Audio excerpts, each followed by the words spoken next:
Bueno, empezando por el principio, tú cogiste una selección en el año 92 que estaba bastante rota porque no había ido a la Eurocopa. No sé cómo afrontaste ese primer momento de seleccionador. Ah, bien, bien. Pues me parece el trabajo más bonito y más fácil que, no más fácil por la dificultad, sino fácil de comodidad. Entrenar a la selección, no tienes partido todas las semanas, es mucho más cómodo. Y luego ser seleccionador, pues bueno, es un tema importante, ¿no? Pero bueno, lo afronté pues como si te hubiera tocado un pellizco con la lotería. Además, fue un estreno un poco a lo grande ante Inglaterra, que se ganó 1-0, un gol de Fonseca. Sí. Era un poco una entrada a puerta gallola, ¿no? Ahí, joder, no era un... Bueno, no entiendo de toros mucho, pero en lo de fútbol hay pocos que sepamos de toros.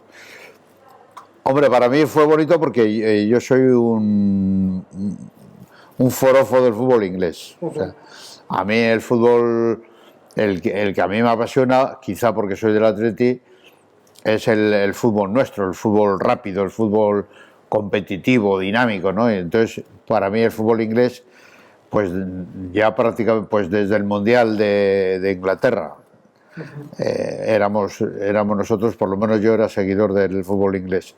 Y entonces debutar contra Inglaterra, pues aparte de difícil, pues era una experiencia muy bonita, ¿no?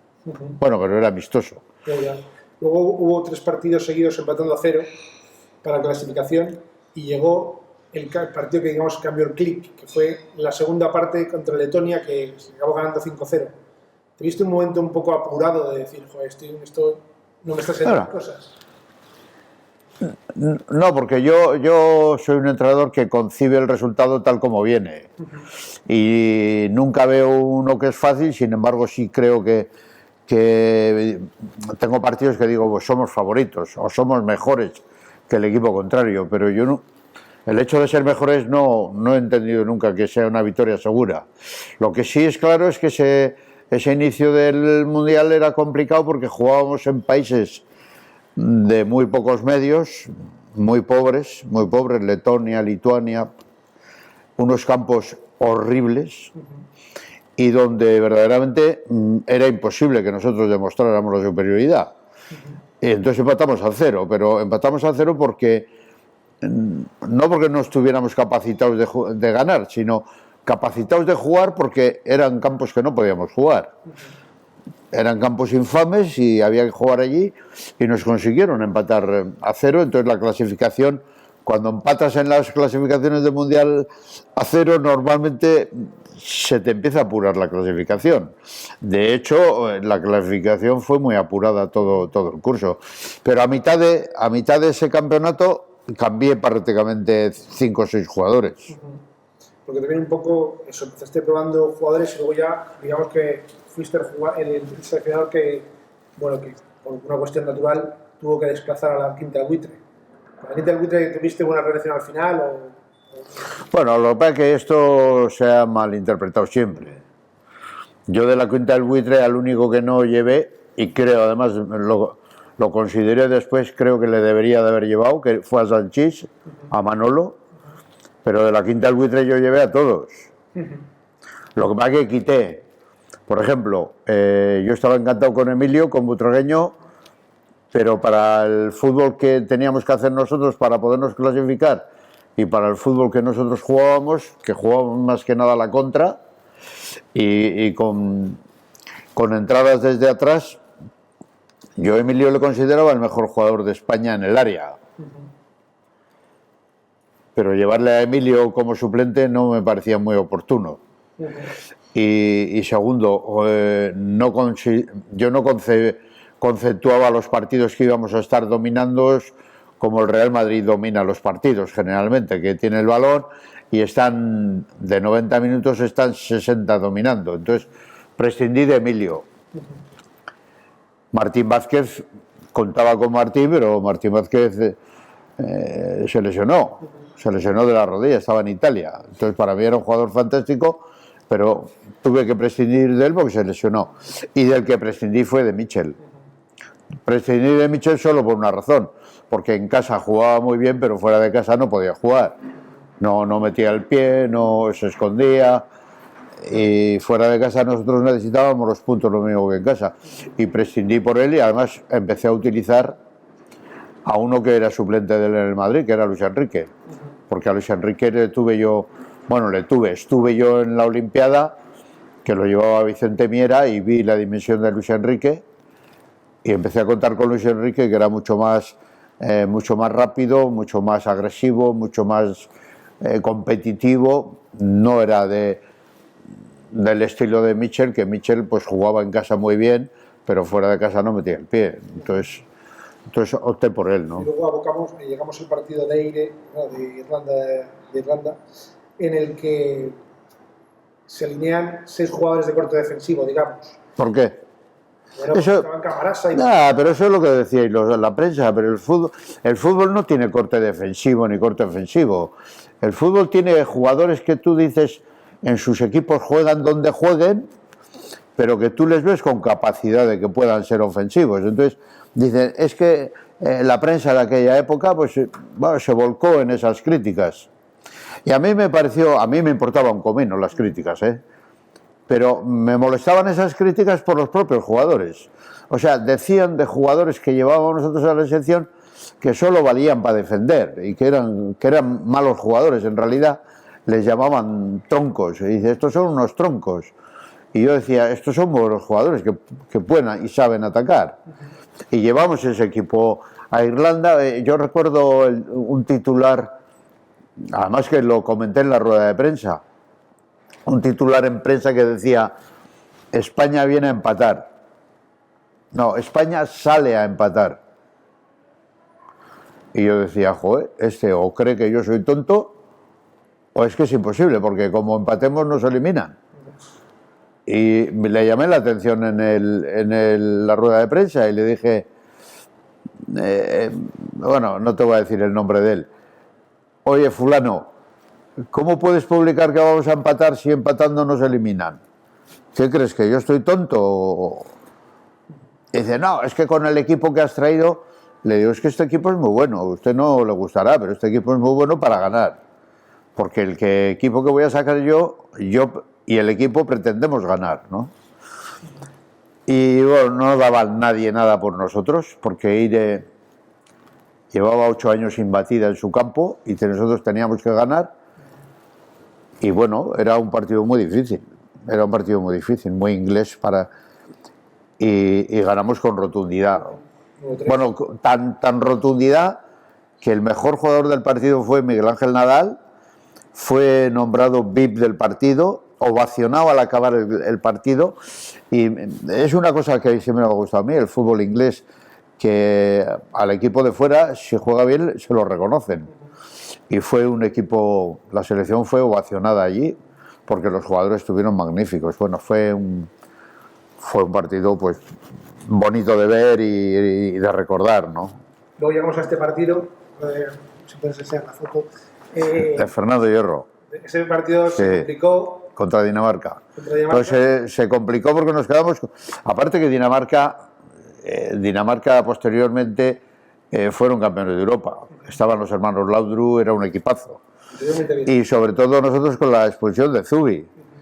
La expulsión de Zubi en el minuto, pues, no sé, en el minuto 8, bueno, 9, pues nos lo puso más difícil, porque Dinamarca era la calidad que tenía Dinamarca en aquella época, pues eran jugadores que tenían mucho el balón, que aguantaban mucho, que tenían habilidad, y se nos complicó porque tuvimos que hacer un esfuerzo muy grande, y en la segunda parte enfocamos bien con 10. Yo les hablé a los jugadores, les dije, este partido lo podemos ganar fundamentalmente a balón parado. O sea, nosotros tenemos que aprovechar las acciones de balón parado, porque es un partido determinante. Al estar con uno menos no vamos a tener un dominio continuo ni constante, ¿no? Fue un partido muy de listos. Ese partido, quedarnos con 10 en el minuto 10 y tenerlo que vencer, era un partido para listos.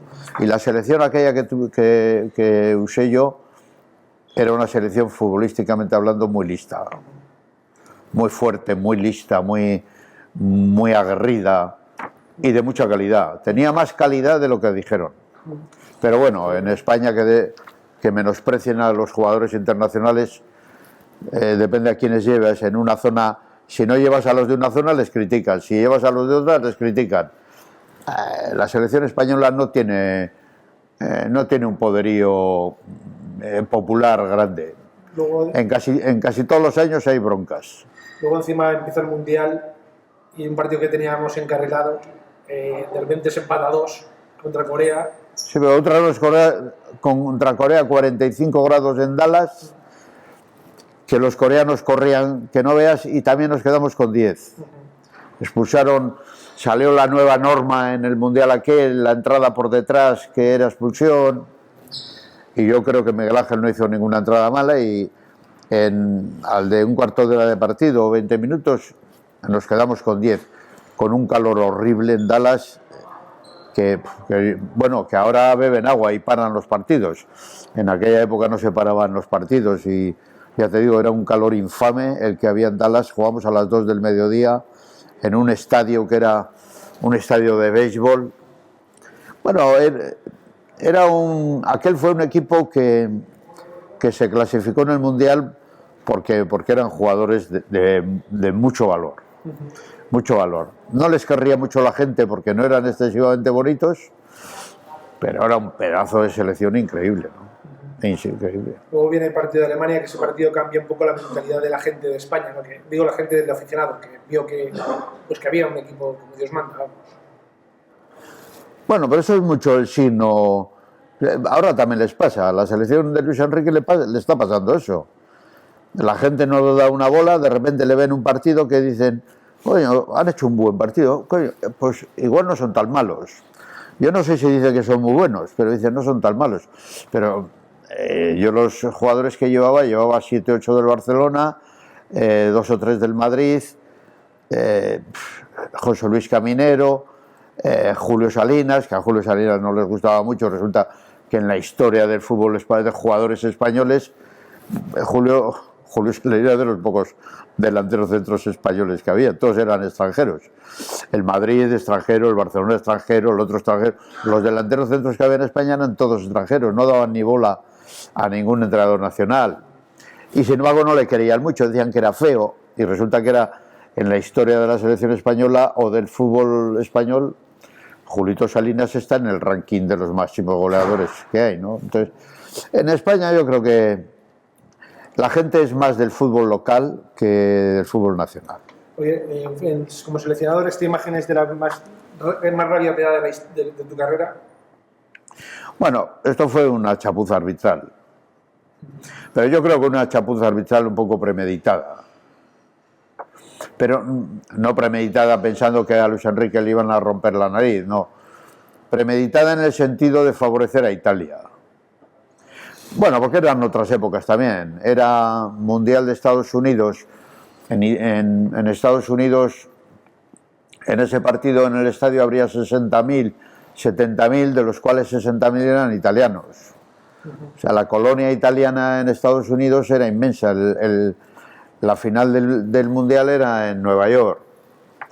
Que no estuviera Italia, que era después de Estados Unidos el equipo local, pues bueno, pues era muy complicado. Entonces esa acción un árbitro normal, solo por el impacto que tuvo el verle chorrear de sangre a Luis Enrique, pues el árbitro se lo tenía que haber planteado. No había VAR en aquella época, pero sí plantear, y ve que eso no es una cuestión fortuita. Y entonces era un penalti clarísimo y expulsión, pero bueno, iban ganando por 1, entonces para el árbitro era un poco conflictivo la no clasificación del árbitro, hoy de Italia, que Italia, por cierto, llevó un pedazo de selección también a ese Mundial. Porque el Mundial, a veces dices, hablan de España y dices, ¿es favorito? Sí, es favorito. Sí, pero claro, en el Mundial siempre te tropiezas con 3 o 4 selecciones que cualquiera de las 4 puede ser campeona. Nosotros éramos una selección posiblemente campeona. Sí, pero también con Brasil y con Italia. Entonces, cuando te enfrentas a ellos es cuando verdaderamente uno de los dos va a caer. Y claro, ¿con quién caes? Caes con Italia y dices, joder, ha caído con Italia.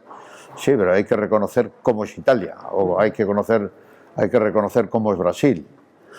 Y entonces eso mismo pasa ahora en estos momentos, ¿no? Pero bueno, la opinión de la gente, esa fue una desgracia. Luis Enrique estaba súper afectado, no afectado de la nariz, sino afectado, y el equipo quedó muy afectado por la forma que caíamos, porque nos veíamos campeones, ¿no? Sí, porque caíamos en cuartos, pero ¿por qué se caía en cuartos y luego no se pasaba? ¿Era por el nivel de los otros o fue igual No, decisiones? porque te toca, dicen, es que España no pasa de cuartos.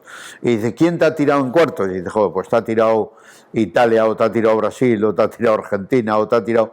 Joder, pero es que el que te tira es que es muy bueno. Es muy bueno, ¿no? Luego, bueno, Eurocopa del 96, que también se piden penaltis, con alguna acción dudosa también de este arbitraje político, ¿no? Hubo un gol anulado a Manjarín, que bueno, nosotros en aquella época nos hubiera venido bien el VAR.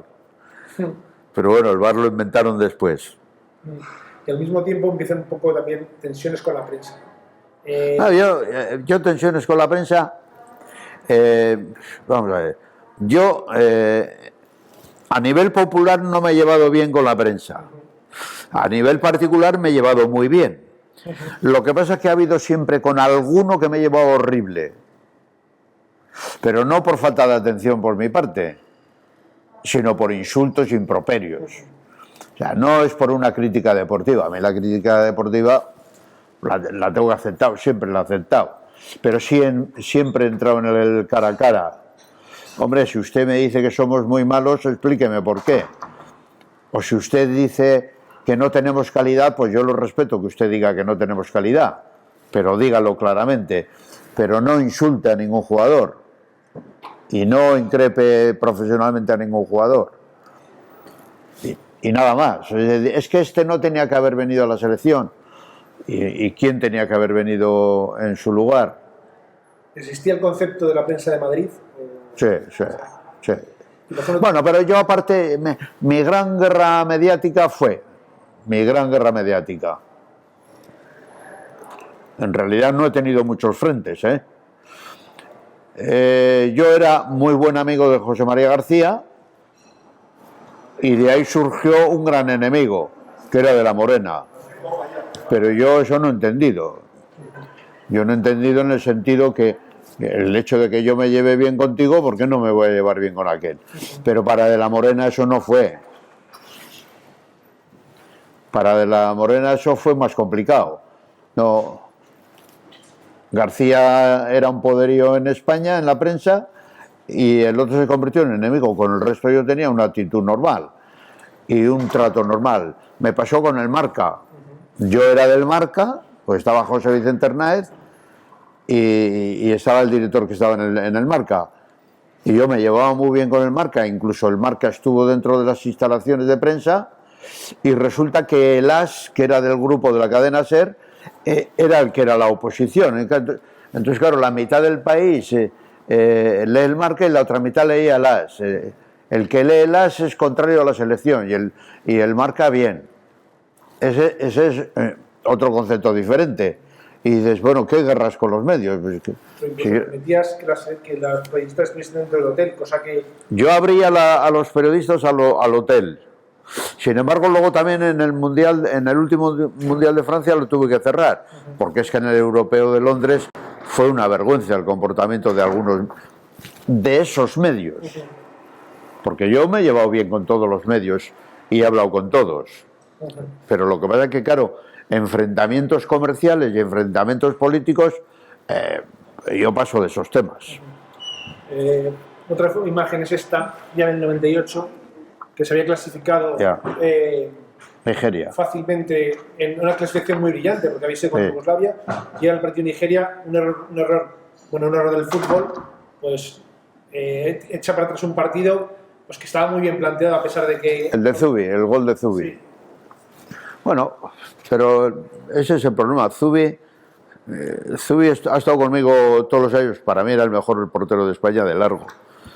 Lo que pasa es que Zubi, si algo ha tenido Zubi, es la regularidad.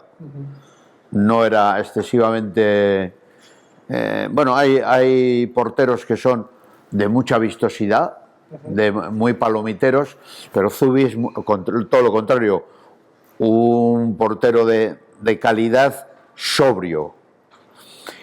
Y no ha sido nunca de grandes fallos.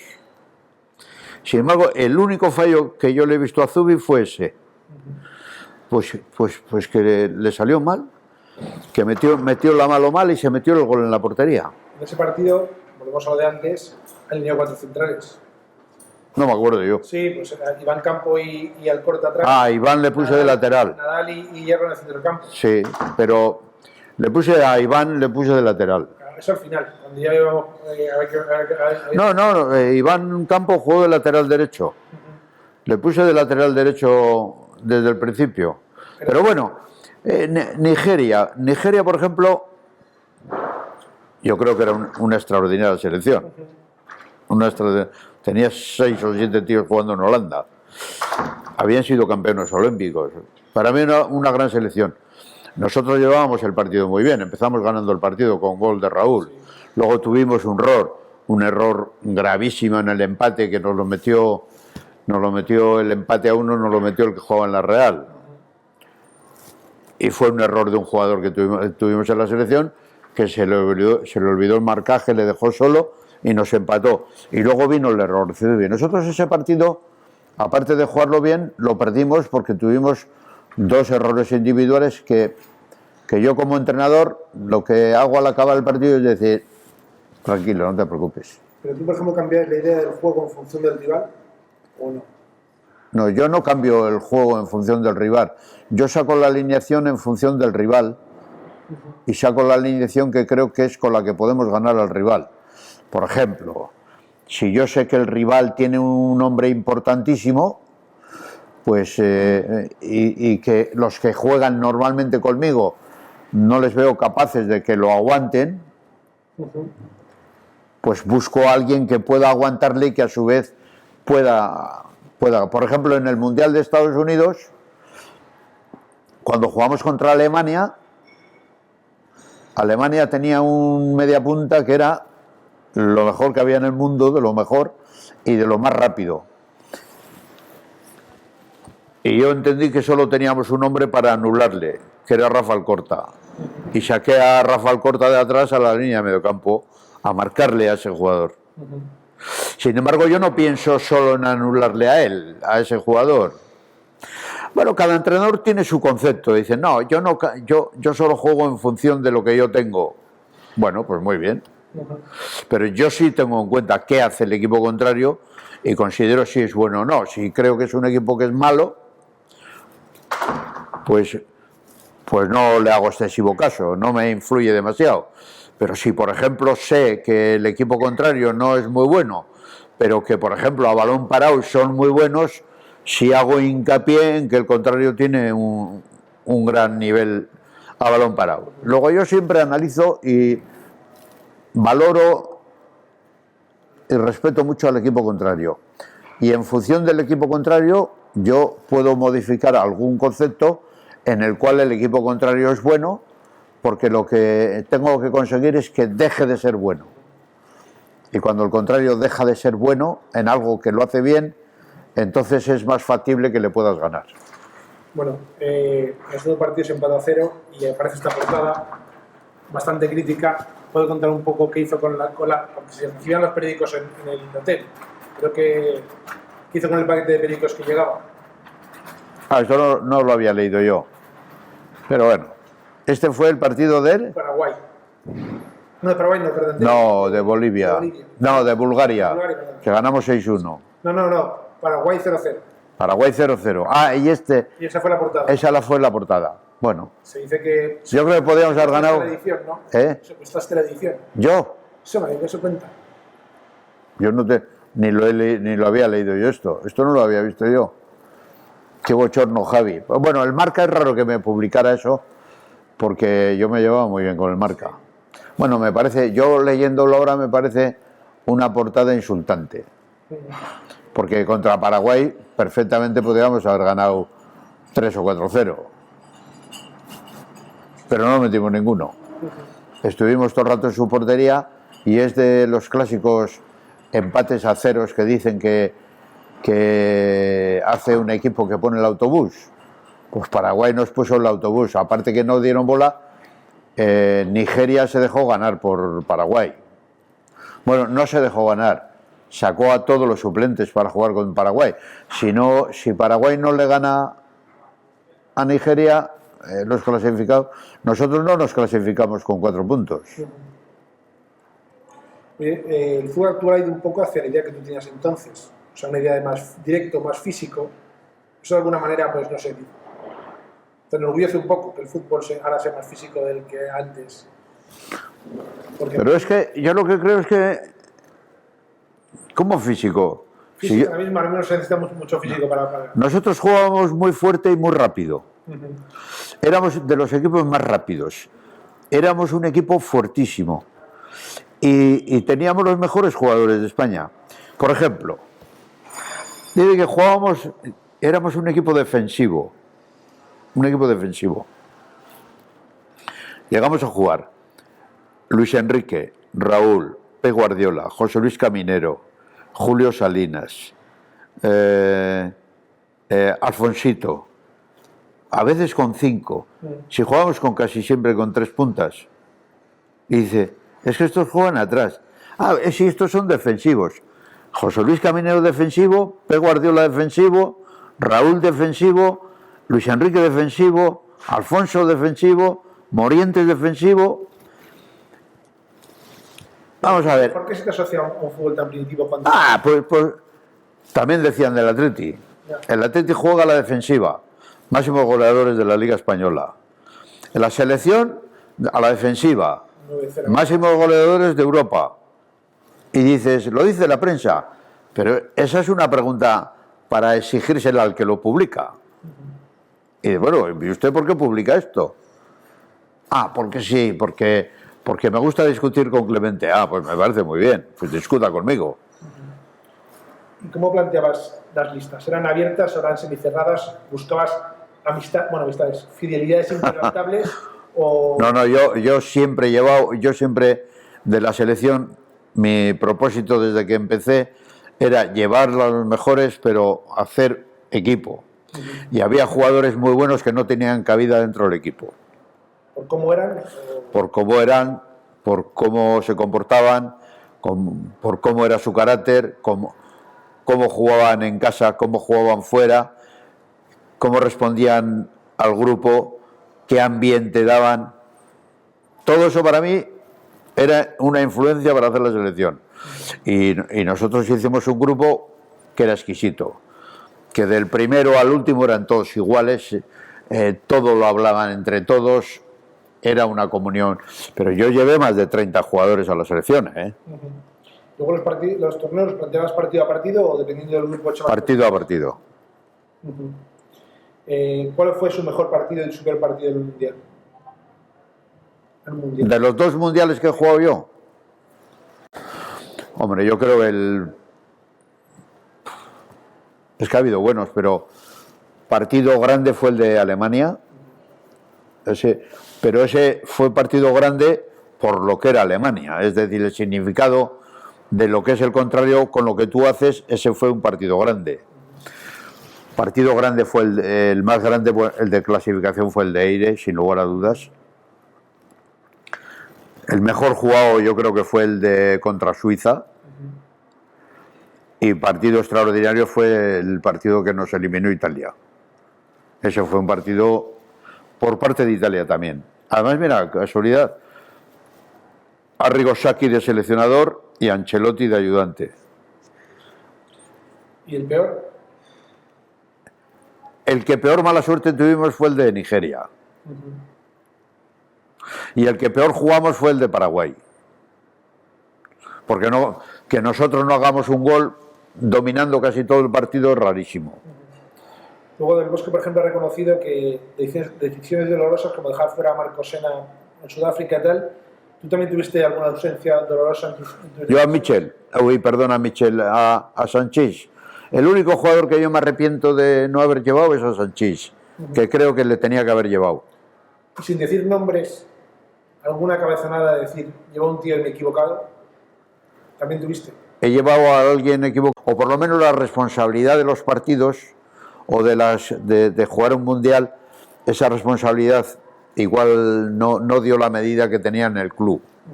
Pero casos muy aislados. Y luego, viendo cómo está la Federación de la Vuelta, ¿cómo era importante tener una federación que estaba todo controlado por Villar y que, bueno, que al final no pasaba nada, que era, vamos, que era... El fútbol español, lo que es la federación, en la vida va a tener un presidente como Ángel Villar. Porque Ángel Villar no controlaba nada. Ángel Villar era el tío más deportivo y que más delegaba absolutamente todos. En la selección el que mandaba el seleccionador. Ángel no se metía en la selección en lo más mínimo. Las gestiones de lo que conllevaba hoteles, viajes, partidos amistosos y tal, lo hablábamos con Ángel, pero Ángel no tomaba esas decisiones. Era la junta directiva con Juan Padrón, que estaba en la deportiva, y con el delegado. Lo hacíamos fundamentalmente los tres capitanes. O sea, conmigo en la selección, los que tenían verdaderamente fuerza eran los jugadores.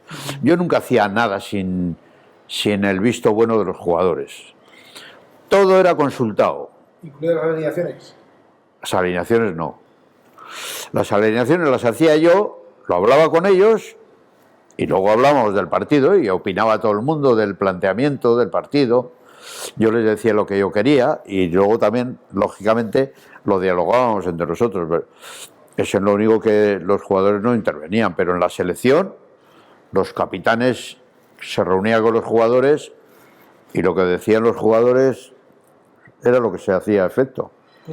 Yo era un grupo, yo he tenido muy buenos grupos porque creo que para mí, bueno, el concepto que tengo yo de fútbol es valorar a los contrarios, pero sobre todo valorar a tus jugadores. Creo que el vestuario tiene un 50% de efectividad en base al rendimiento. Una cosa es el juego y luego está el comportamiento y el rendimiento del grupo. Para mí es vital.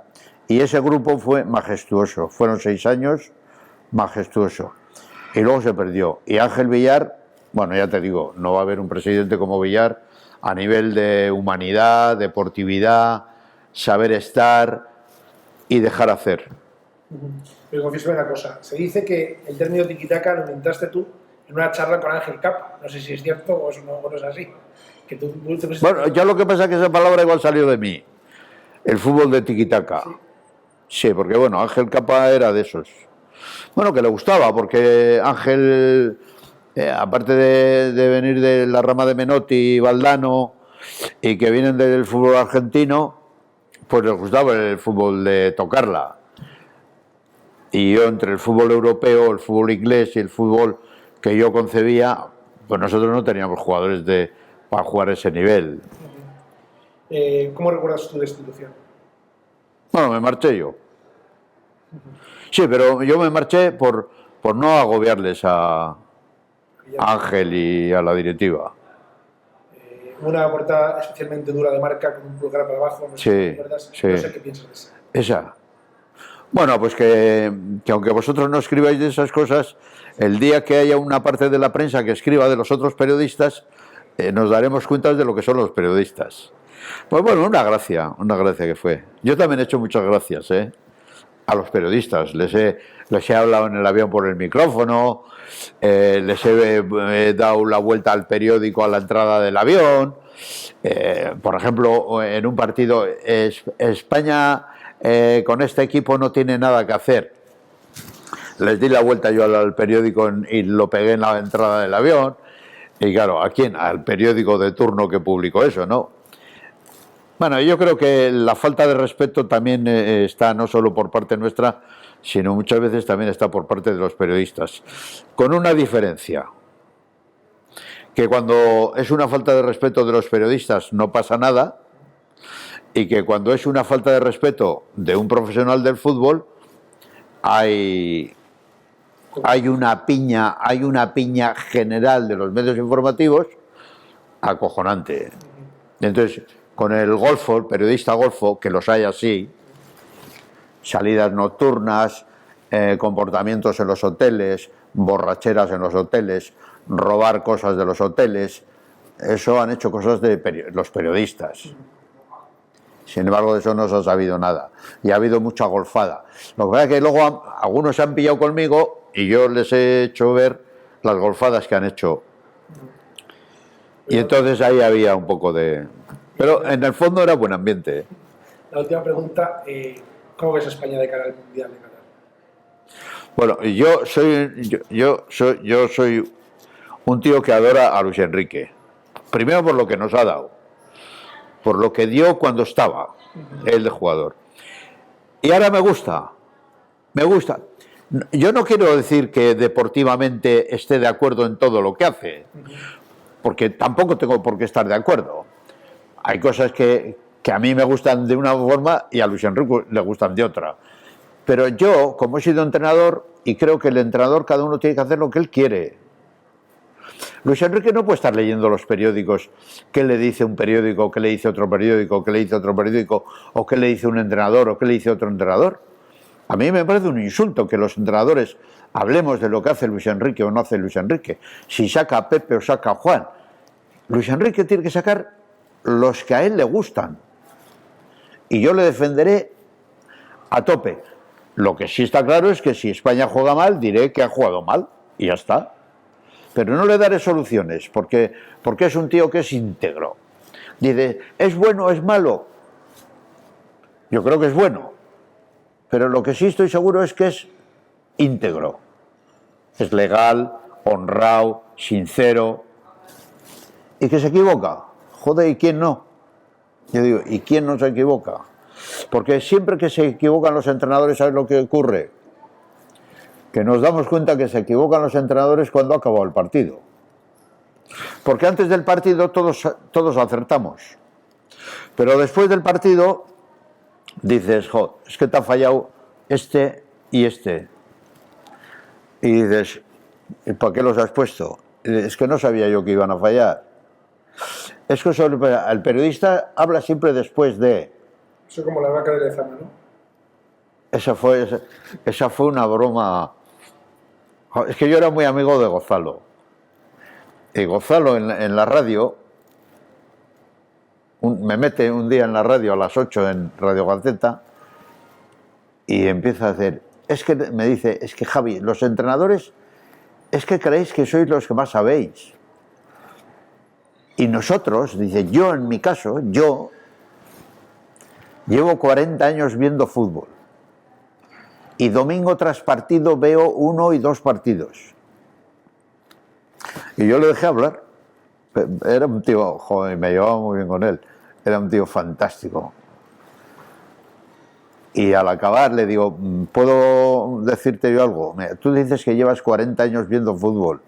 Y le digo, mira, en el antiguo equipo del Atleti, y Zarra, Panizo, Gainzo y todos estos, entrenaban siempre en Ibaiondo, que era una campa bien preparada para entrenar, pero claro, eran los años 50, y alrededor del campo había unas vacas. Y un día Piru cogió una vaca y la metió al campo y la puso un balón para que chutara en un penalti. Y la vaca hizo mu. Y le digo, fíjate, las vacas esas veían durante años y años todos los entrenamientos, todos los partidos y todo lo que se jugaba. Luego, Juan Manuel, ¿qué tiene que ver el que veas 40 años fútbol si al final igual no sabes nada? Y se cabreó conmigo. Al día siguiente estuvimos juntos y le dije que era una broma. Joder. Y dice, ya, pero eres un jeta porque no sé qué, me has jodido a mí. Tal. Le dije, no te lo tomes a mal. Y éramos íntimos amigos, ¿eh? Y luego, mira, el pobre murió. Era un buen tío, para la selección era buen tío Juan Manuel Gonzalo.